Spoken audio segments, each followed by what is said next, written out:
And while I know that she is familiar and known to many of us and is perhaps already the reason why you are here this evening, please allow me to give a brief introduction to my friend, to my confidant, to my colleague of the highest order, Dr. Kristen Deede Johnson.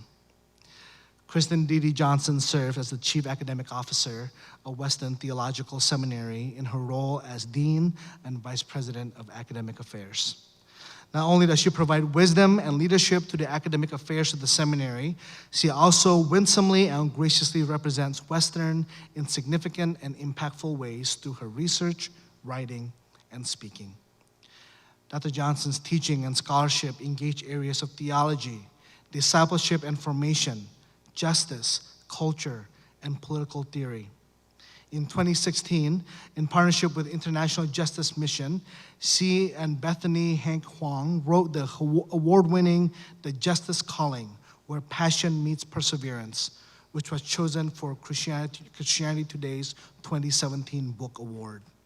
She has also written Theology, Political Theory, and Pluralism, Beyond Tolerance and Difference, published by Cambridge University Press, as well as an array of articles and book chapters, including the volume mentioned earlier, written by Dr. Inazu and Tim Keller.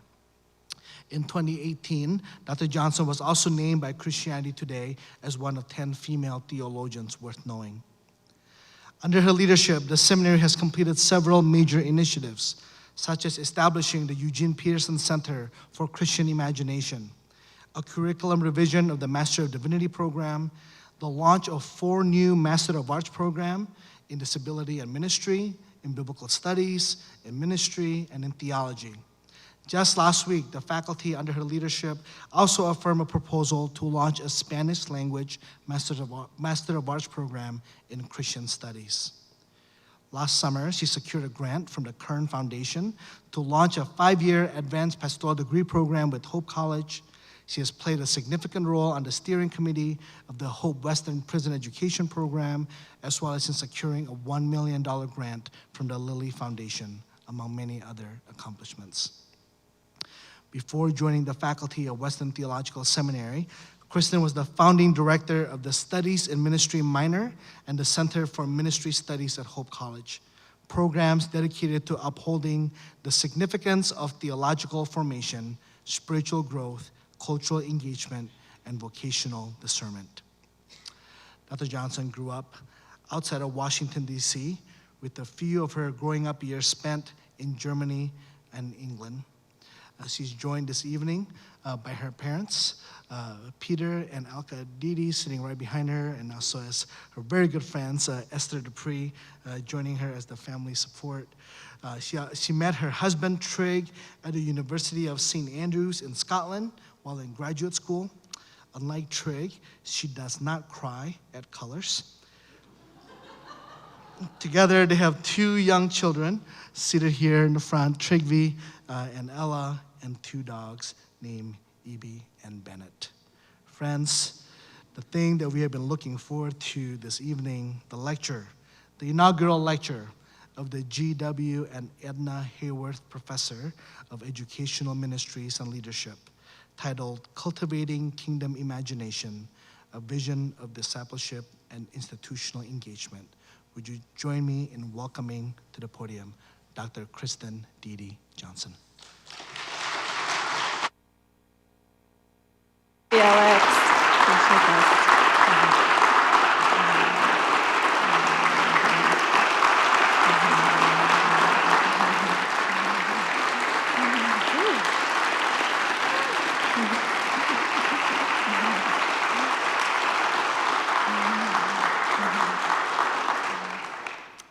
Thank you all. It's a tremendous privilege to be here with you this evening, and I'm very honored that each of you has chosen to be here to celebrate this significant night with us.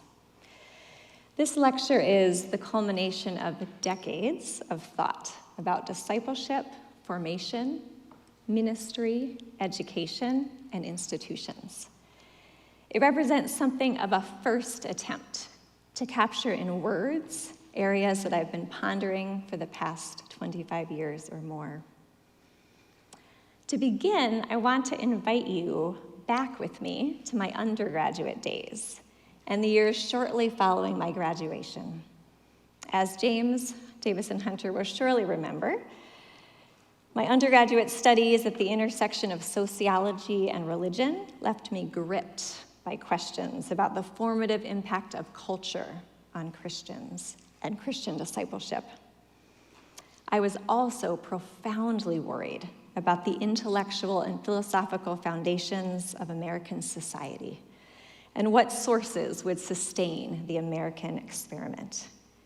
Did we have the resources we needed to hold our society together? As I headed off to graduate school, I entered for the first time into the world of Christian theology, and my questions began shifting. The church became more central to my inquiries than American society. Guided by the conviction that Jesus Christ is Lord, I noted how the church had survived a number of different societal and political configurations. I honed in on Augustine, who lived through the fall of Rome and asked profound questions about Christ, the church, and political society in a time of acute political and cultural change.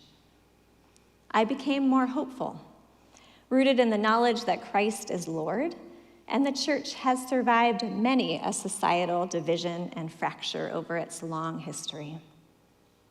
Yet, our society today is dividing and fracturing.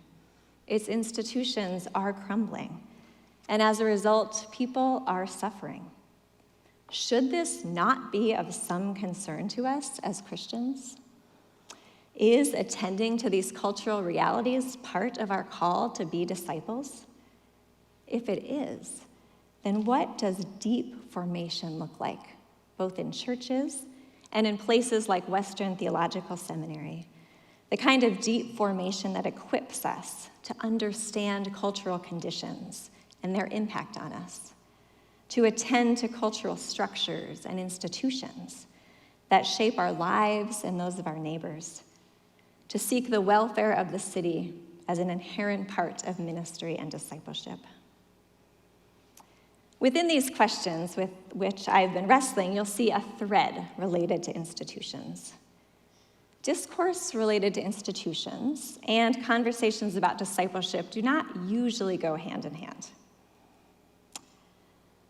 It is my contention that they ought to, and it is my hope that within this lecture, I might begin to persuade you that discipleship and institutional engagement belong together. Indeed, I can think of no better topic to mark my installation into this endowed chair, the G.W. and Edna Haworth Chair of Educational Ministries and Leadership. A chair is deliberately institutional, and this chair ultimately centers on discipleship and formation. On the occasion of another significant moment in my institutional life here at Western, when I received tenure and became full professor, I wrote something of an ode to institutions that included these reflections, which still hold true.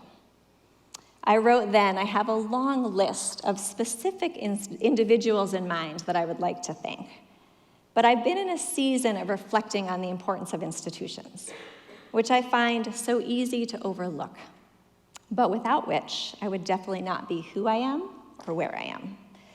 So I thought perhaps I might mark this occasion by offering my thanksgiving to the institutions that have made all of this possible. First and foremost, my family of origin, that nurtured me and my family today, that supports and loves me in innumerable ways, including by sitting through long lectures. The local churches of which I have been a part that have formed me in so many significant ways. The University of Virginia, through which I discovered that I really did love to learn and think and wonder. And its Institute for Advanced Studies in Culture, which opened my eyes to so many different aspects of culture, launched me into the world of academia and continues to provide stimulating engagement. The University of St. Andrews, Hope College, which offered me my first academic position and proved to be a stimulating, supportive environment in which I could thrive. Cambridge University Press, which published my first book. Western Theological Seminary, which took a chance on hiring me to be its first partial workload tenure track faculty member. And, might I add, now has invited me to serve as dean and extended the honor of this endowed chair. Brazos Press, which published my second book, and waited very patiently for it, might I add. Lastly, I am grateful for the ways these institutions have provided the framework in which I could make enduring friendships, some of which go way back, others of which are far more recent, and all of which God has used to shape and sanctify me. Sometimes when I'm thinking and speaking about institutions and trying to help people see that they provide the frameworks for our lives in so many ways, but it's hard for us to wrap our minds around that, I invite them to picture 5 people that are most important to them. And then after giving them some time to get those 5 in their minds, I invite them to think about how they know those people. And inevitably, they'll find they're connected to some kind of institution. It's a way of trying to make visible what is largely invisible. And I know many of you are here this evening because I've met you through some institution. And though I'm not naming you individually, I hope you know how grateful I am that you're here. But I do want to name 2 people, which are my research assistants, Danny Carpenter and Anna Erickson, provided to me through the Institution of Western and the Girard Chair. And they've been a huge gift in preparing me and helping me with the research for tonight. So thanks to both of you. I only see one, but I know you're both here because I saw Anna earlier. I'll see you after. Oh, there. Thanks. Now, it's worth naming that I offered my ode to institutions in a cultural context marked by deep suspicion of institutions. As John Inazu and Tim Keller write, deep and accelerating social trends toward individualism and autonomy have eroded trust in social institutions. Business, media, government, church, and even the family. This distrust of institutions is a mark of modern society. As Hugh Heclo notes in his book on Thinking Institutionally, we are disposed to distrust institutions, Heclo writes. That is the basic fact of life we share as modern people, a fundamental distrust of institutions. And further, Heclo recognizes that the suspicion of institutions is well-deserved. Quote, "Today's institutions have gained our distrust the old-fashioned way. They have earned it." This is worth repeating. Institutions have earned our distrust. The widespread cynicism that we encounter in society towards institutions has a legitimate basis. We can think back to quiz show scandals and Watergate, big tobacco, and clergy abuse and cover-up. They've all given us reasons to distrust institutions as basic as media, politics, business, and religion. No institution has been left unscathed.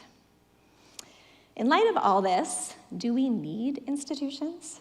Can we understand their role and purpose positively, even in today's cultural context that legitimately distrust them? More basically, what are institutions? This latter question, what are institutions, is more difficult to answer than one might think. Most of us live our lives without giving much attention to institutions. As philosopher and economist Francesco Guallo remarks, institutions are as mysterious as they are ubiquitous. We can mention some examples: the church, democracy, the army, the public school system.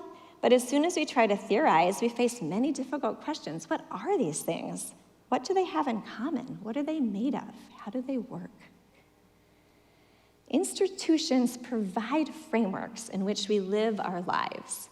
Yet, as anthropologist Mary Douglas puts it, institutions veil their influence. Their impact is difficult to perceive. As modern people, we believe that we think individually, that we think for ourselves, outside of institutional constraints. But this is inaccurate. Morality, ethics, justice itself, according to Douglas, are dependent upon institutional thinking. We may not see it, but we need institutions to live life together.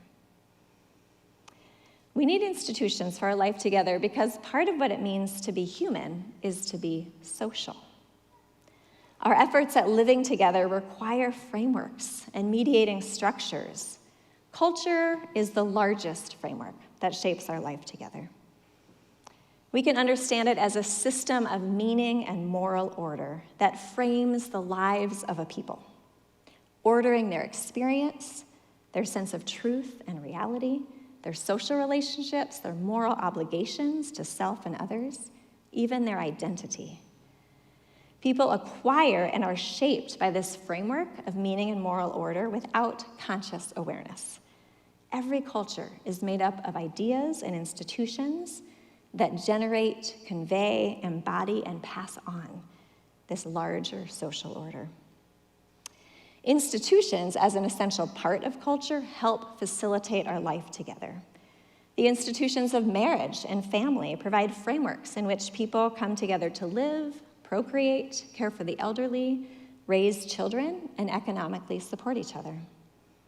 Institutions of education are related to passing on knowledge, skills, beliefs, habits, and virtues, usually from those with more knowledge, expertise, and experience to those with less. Institutions can be understood functionally as facilitating cooperation and coordination between human beings. I want to press a little deeper into understanding institutions, turning to consider their formative nature. Exploring the implications of humans as social animals, sociologist Peter Berger describes humans as undertaking world-building activity. That is, quote, always and inevitably a collective enterprise.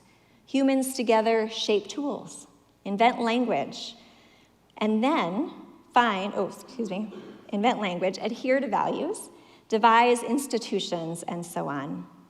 Institutions are a product of human activity, what Berger calls world building, and they also become objective realities that take on a life of their own and exert power and influence beyond the humans who create them. Consider Berger's example of what happens after humans invent a plow.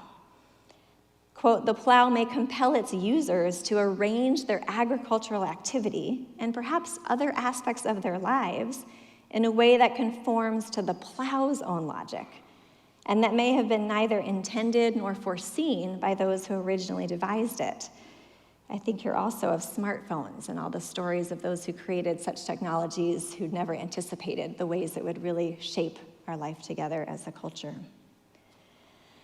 Or humans invent a language and then find that their speaking and thinking are dominated by its grammar. Humans concoct other institutions only to find that these institutions confront them as powerfully controlling. James Davison Hunter also explores the formative power of institutions by drawing our attention to the dialectical relationship between individuals and institutions. As we noted above, institutions and the culture of which institutions are a part provide a framework in which individuals live, find meaning, engage in social relationships. At the same time, these institutions act back on individuals, shaping them and their consciousness in deep, formative ways. Institutions are created by individuals, but we have to recognize, as Hunter puts it, that, quote, individuals cannot be understood outside of the institutions that form them and frame all of their activity. And further, we have to understand that even though institutions and individuals need each other, the dialectic between them is not evenly balanced. While individuals, Hunter writes, are not powerless by any stretch of the imagination, institutions have much greater power. Let's pause for a moment here. I want to underscore that this dynamic interplay between culture, institutions, and individuals happens out of sight, outside of our conscious awareness. Remember the line from Douglas, institutions veil their influence. Culture and its institutions are supposed to be taken for granted and invisible. We receive and are shaped by a culture's institutions without thinking, inhabiting them as legitimate and in some senses inevitable. Does loving our neighbor as ourselves include attending to the conditions in which our neighbors in society are living and the impact of those conditions on them? Are discipleship and institutions connected? The hiddenness of society and its institutions can make these questions difficult to engage. And yet this hiddenness also provides an entree into exploring these questions more directly. When we consider the state of contemporary society, we are profoundly aware of the experience of widespread anxiety and uncertainty, identity crises, and meaninglessness. I imagine each of us in this room is either personally suffering or knows people who are as a result of anxiety and questions of meaning, purpose, and identity. Berger suggests that this suffering arises, at least in part, from the ways that modern society rejects institutions in favor of the individual. Culture and its institutions are supposed to help. They're supposed to order individual experience, grafting discrete individuals into a meaningful order that shields them from the terror of meaninglessness, without them even realizing it. When a breakdown in this process of finding meaning and order through culture and its institutions occurs, it can have a profound impact. Berger writes, not only for such institutions as the state or the economy, but for the ordinary routines of everyday life. The culture of late modernity is marked by deinstitutionalization, which we can understand as a global weakening in the holding power of institutions over the individual. Many modern thinkers assumed that a prioritization of the individual over institutions would be experienced as freedom and liberation. Instead, it has led to a crisis of meaning and identity. As Berger and his co-authors write, there is a built-in identity crisis in the contemporary situation. Institutions cease to be the home of the self. Instead, they become oppressive realities that distort and estrange the self. In short, when institutions are viewed as oppressive, and when humans seek to find their identities outside of institutional realities and roles, it places more weight on the self than it can bear. If this assessment is correct, then attending to institutions can alleviate some of the suffering in our midst.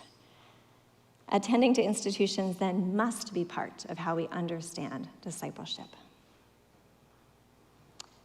But whenever we affirm the positive role institutions can play, we also need to remember that institutions have legitimately earned our distrust.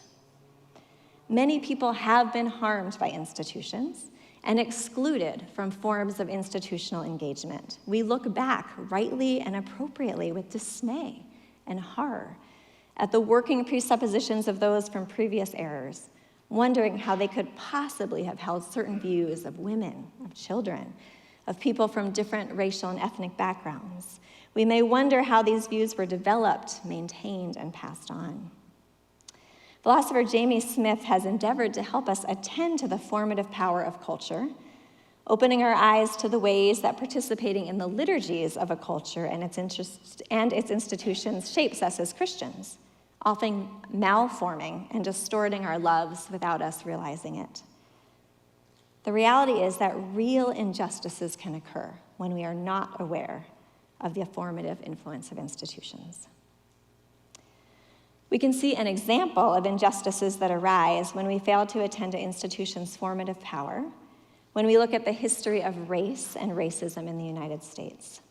In his recent work, historian Jamar Tisby has shown ways that Christians and churches in the United States context have been complicit in racism. Tracing the story from the colonial era through to today, how is it, Tisby asks, that Christians could claim people of color as their brothers and sisters in Christ, even as they viewed, quote, white people and white culture as normal and superior? It's at least in part because these Christians were formed by a society and institutions that held and passed on these views. In other societies, Tisby notes, They would have been shaped by different power dynamics, but in the U.S. context, quote, power runs along color lines. Whenever we attend to the ways institutions can shape us positively, we must also attend to the ways they can shape us negatively.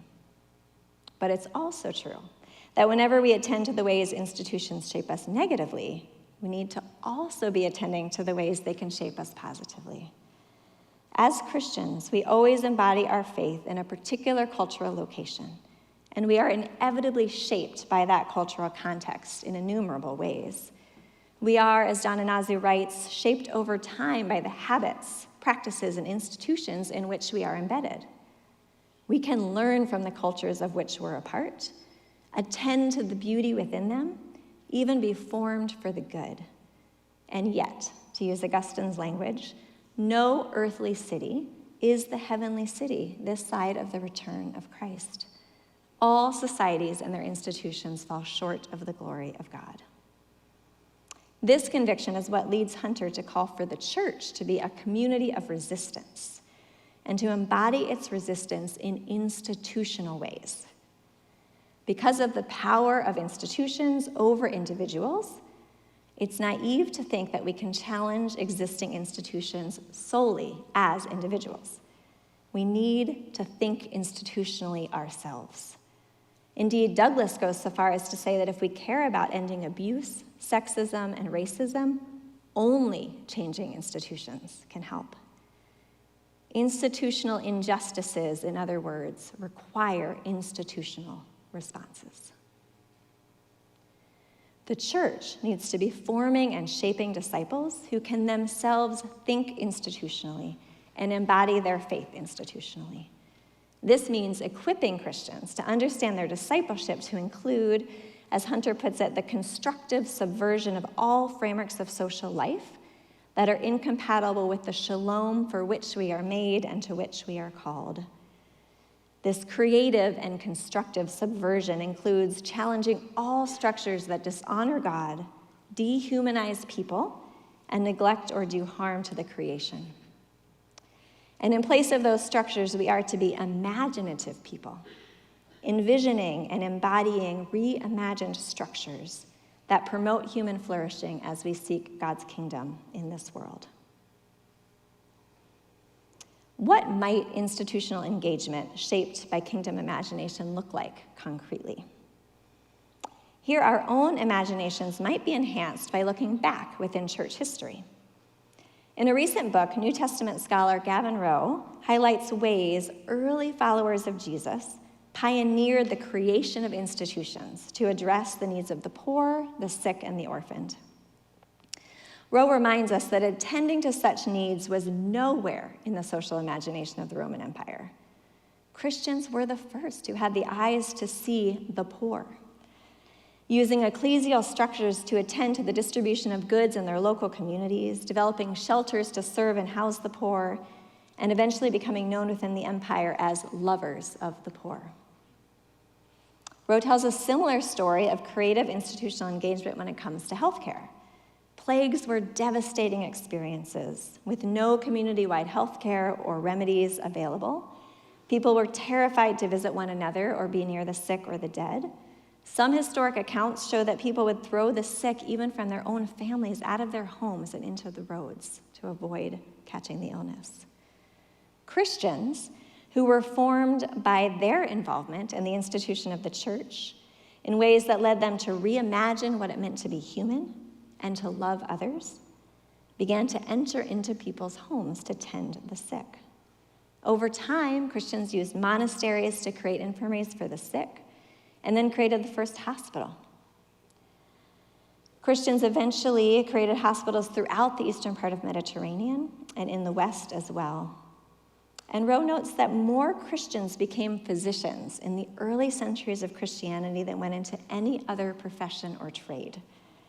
As they used their vocations to care for the ill, they did not simply copy the cultural practices of the day, they instead reimagined the practice of healthcare, having been formed in their discipleship to use kingdom imagination to promote human flourishing. In his landmark study of the rise of Christianity, sociologist Rodney Stark also points to the importance of institutional engagement within the early church. Reflecting on Ignatius, he writes, Ignatius stressed the responsibility of the church to care for widows and children. Indeed, Ignatius made it clear that he was not simply discussing doctrines about good works, but was affirming the reality of a massive structure of Christian volunteerism and charity. For these early Christians, when they responded to Jesus' call to love their neighbors as themselves, this love took such concrete form as sharing physical resources and nurturing the sick and dying. Their love was embodied, not just in individualized ways, but in robust institutional ways. For these Christians, discipleship and institutional engagement appear to have gone hand in hand. What happened in the intervening years that resulted in the separation, at least I imagine for most of us, of institutions and discipleship? For the sake of time, I will offer a much abridged answer, honing in on the recent history of Christianity in the U.S. In the late 1800s and early 1900s, many doctrinally traditional Christians stopped engaging wider public and social realities. This represented such a shift in comparison to previous Christian engagement that historians felt the need to name it the Great Reversal. Overall, the period at the turn of the 20th century was a complex time. Profound divisions emerged within the wider body of Christ.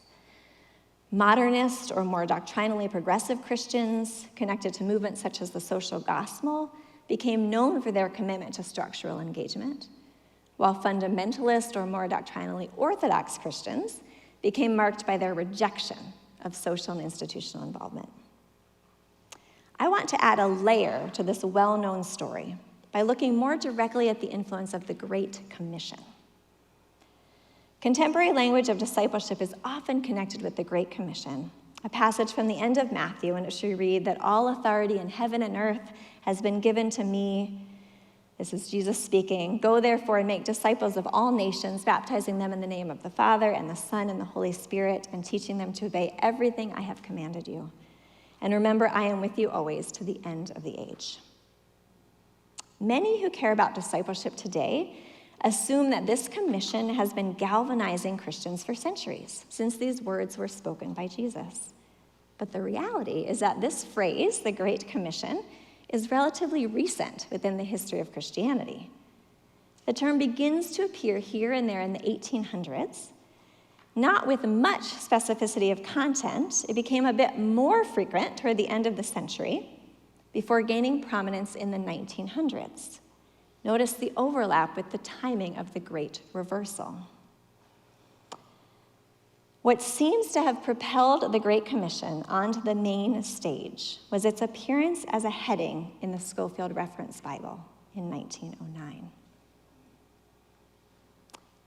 Through the incorporation of annotated commentary presented alongside the biblical text by dispensationalist Cyrus Scofield, the Scofield Reference Bible popularized premillennial dispensationalism. And the rise of premillennial dispensationalism is one of the central causes of the Great Reversal. As I love to tell students, this is one of those places where we can see why theology really matters. Differing beliefs about the return of Jesus Christ have had a significant impact on Christian practice. Now, central to premillennial dispensationalism, which rose in the mid-1800s, are certain convictions that salvation history is composed of different eras or dispensations, that we are awaiting the final dispensation, the return of Jesus Christ, when Christ will reign for 1,000 years. And this is important, that things will get worse and worse on earth before Christ returns. And that this worsening of social and political realities is a sign that Christ will be returning soon. True believers will be raptured from this earth before a period of great tribulation. And then Christ's reign will begin. It's probably not hard to imagine why Christians with these beliefs lost their motivation to engage in social, political, and institutional realities. Within this belief system, they had no hope that social improvement was possible. With the expectation that the world would get worse and worse, their energy went towards evangelism. Their hope was to invite as many people as possible to become part of the faithful who would be raptured before Christ's return. The words of 19th century evangelist Dwight Moody capture this new emphasis. "I look upon this world as a wrecked vessel. God has given me a lifeboat and said, 'Moody, save all you can.'" So the Great Commission gains traction as a motivating force for ministry and evangelism within this time period. The missionary movements and parachurch ministries spawned in that time period were captivated by the Great Commission and its call to go and make disciples. Gaining prominence through its inclusion in the Scofield Reference Bible, the vision of discipleship that flowed from premillennial dispensationalist convictions emphasized individuals and their salvation, not social, political, or institutional realities. Now, all of this is new research, so I'm testing this out, but I have a further theory that the very language of discipleship was revitalized by these movements, so that the language of discipleship that we've inherited today, outside of the Anabaptist tradition, which has a slightly different history, is really connected to this deinstitutionalized vision of discipleship. In short, the language and the concepts of discipleship that have been predominant in the U.S. context have an anti-institutional heritage and bent. So my suggestion here is that interpretations of the Great Commission, which have been central to much discourse about discipleship within U.S. Christianity for the past century or so, may have contributed more to the separation of discipleship and institutional engagement than we've previously understood. Can we envision a way forward that brings these strands back together? In building my case that institutional engagement is a part of discipleship, I have not yet directly engaged the Bible. Does this conviction that engaging with institutions is a part of our calling as disciples also arise from Scripture? If we place the words of Jesus found in the Great Commission in the context of the larger biblical story, I believe it does. The Great Commission, as we heard, begins with these words, "All authority in heaven and on earth has been given to me."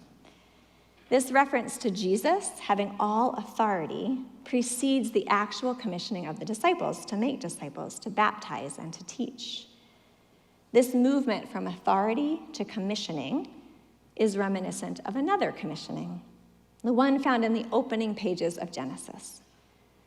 To fully understand the Great Commission, we have to understand it in the context of not only the Gospel of Matthew, but also the original commissioning of God's people, found in the creation story.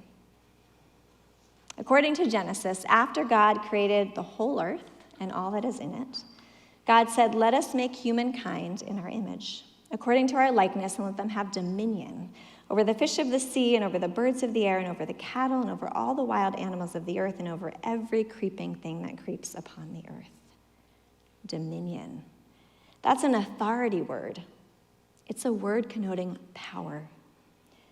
God, after using his power to create a world of beauty, harmony, justice, and delight, shares his power with humankind.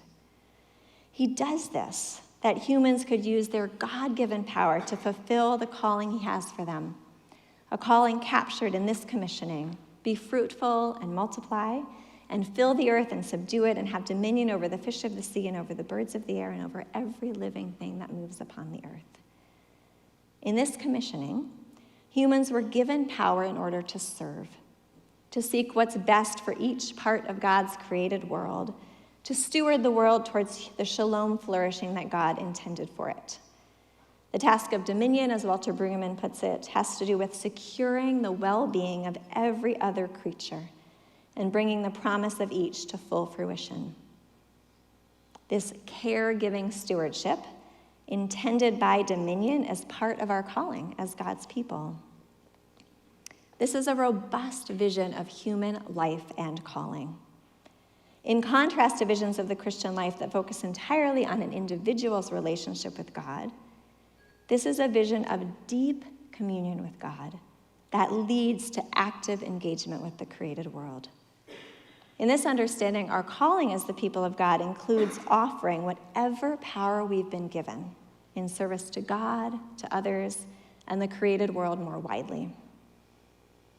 If earlier in this paper we explored ways that institutions facilitate life together, I want to suggest that our commission to have dominion includes creating and investing in institutions that support the flourishing of humans and creation. Although we don't have a lot of biblical evidence of life before the fall, we can imagine ways that aspects of culture like language, family, food, art, music, economics, as a distribution of resources, even transportation, so people could visit one another, could have been part of the pre-fall stewardship to which God called the first humans. When we consider the biblical witness of life after the fall, we have ample evidence within the laws of the Old Covenant that God calls his people to use the freedom and power he'd given them to attend to a range of institutional realities, from marriage and family to politics and economics. These institutions were designed to help facilitate flourishing life in a fallen world for all who lived in the covenant community. When we move to the New Testament, we carry these parts of the biblical story with us. We are still called to use the power that God has given us to steward God's world and to promote human flourishing as a part of what it means to live out the Great Commission. To put all of this differently, using a visual image, the posture that humankind was to have before God was one of open hands. If you stay for the reception afterwards, which I hope you will, there will be lots of lovely cupcakes and other things, you'll see artwork throughout Pillar of open hands. It's part of the Lenten theme here. This vision of open hands is significant, I think, for capturing that we were to receive life, love, and power from God. And with open hands, we were to offer all of that back to God as we lived out his calling on us to steward this world. This is a picture of humanity living in dependent trust on God, receiving from God all that we needed and offering it all back to him. When we get to the fall of humankind, for the first time, we see humans using the power they'd been given to take rather than to receive. Our open hands became clenched fists clenched around that piece of fruit. Rather than receiving and offering back, we took and we began to hoard. The power that had been given to us to use for God's glory and the flourishing of the world, we used instead to seek our own gain, to hoard power, to look out for ourselves and our kind rather than serving others and the wider world. And yet this does not erase our original commissioning. We see an enduring call to be open-handed with our power throughout the Hebrew Bible. This is especially prominent in a passage like Deuteronomy 15. If there is among you anyone in need, a member of your community in any of your towns within the land that the Lord your God is giving you, do not be hard-hearted or tight-fisted toward your neighbor. You should rather open your hand. The same posture permeates the law and the prophets. God's people are called to be open-handed, receiving and offering back. And Jesus Christ embodied this open-handedness throughout his life as he emptied himself, taking the form of a slave, being born in human likeness, and as he humbled himself to the point of death, even death on a cross. As Fleming Rutledge writes, the life of Jesus is single-handedly directed toward his self-offering. His death was the willed culmination of that life of self-giving love for our good. In Jesus' life, as in his death, we see that the power he'd been given was always used, even given up, to serve others. But Jesus does not simply model this self-giving life to us. Thanks be to God, Jesus' death on the cross ushers us into newness of life, breaking open our tight fists. The victory of Jesus over sin and death empowers us to offer our life back to God in service to others. Quote, "We are set in motion by the cross's power," Rutledge writes, "upheld by it, guaranteed by it, secured by it for the promised future, because it is the power of the creating word that gives life to the dead and calls into existence things that did not exist. This is good news for us and good news for you." I'm almost done. Because the setting things right that Christ accomplished on the cross is cosmic in scope. Christ's victory was over human sin, every aspect of the fallen created order, and over the powers. This triumph over the powers and principalities, the cosmic powers of sin, death, and the devil, includes victory over institutions. Institutions that, quote, "were ordained for our good but have fallen into the grip of sin and death." As we seek to offer our lives today in pursuit of God's kingdom, as we open-handedly use our power to engage institutions with kingdom vision, we can do so with the knowledge that our work is a participation in the larger work of God in Christ, whose victory over evil and injustice, even in institutional form, is complete. Please allow me to pull the threads of this lecture together as we come to its conclusion. My hope has been to begin to persuade you that institutional engagement and discipleship are connected. Towards this end, we've explored the nature and purpose of institutions. We have considered examples of creative institutional engagement among our earliest sisters and brothers in the Christian faith.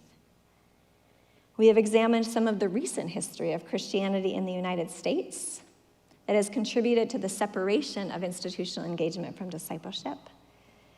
And we've drawn on the biblical story to articulate a vision of discipleship that includes receiving power from God through Christ and the Spirit in order to steward this world with kingdom imagination in creative institutional ways. If I had more time and space, which I'm sure you're grateful I do not, I would conclude by exploring what deep formation that can cultivate this kind of kingdom imagination might look like. I would want to envision how churches and places like Western Theological Seminary can equip disciples to understand culture and its institutions, to acknowledge the impact of cultural realities on themselves and their neighbors, to offer their lives to God with open hands, to seek God's kingdom, justice, and righteousness in concrete, creative, institutional ways that contribute to human flourishing and provide a sense of belonging and home for those who are suffering from anxiety and alienation within the anti-institutionalism of late modernity. Instead, I'd like to end by naming one more reason why I wanted to address discipleship and institutional engagement in tonight's lecture. Through my years in West Michigan, I've become aware of the profound legacy of institutional engagement that marks the Christians in this region. You can see this reflected in the names of buildings and the compositions of boards, in intentional business practices and exceptional service to nonprofits, and in the generosity embodied in support of endowed chairs. I'm certain you already have names coming to mind, names of many gathered in this space, including the name Haworth. The investment in institutions by such individuals and families is what helps to make this region so strong and distinctive. It makes my own work and scholarship possible. Without it, Western Theological Seminary would not exist, nor would we be gathered here tonight. As we end, please join me in thanking all of those who've gone before us and all of those who are with us tonight, whose open-handed generosity before God has contributed to thriving institutions that enable flourishing life. They have given many of us a sense of home. May we imagine ways to give that sense to others. Thank you.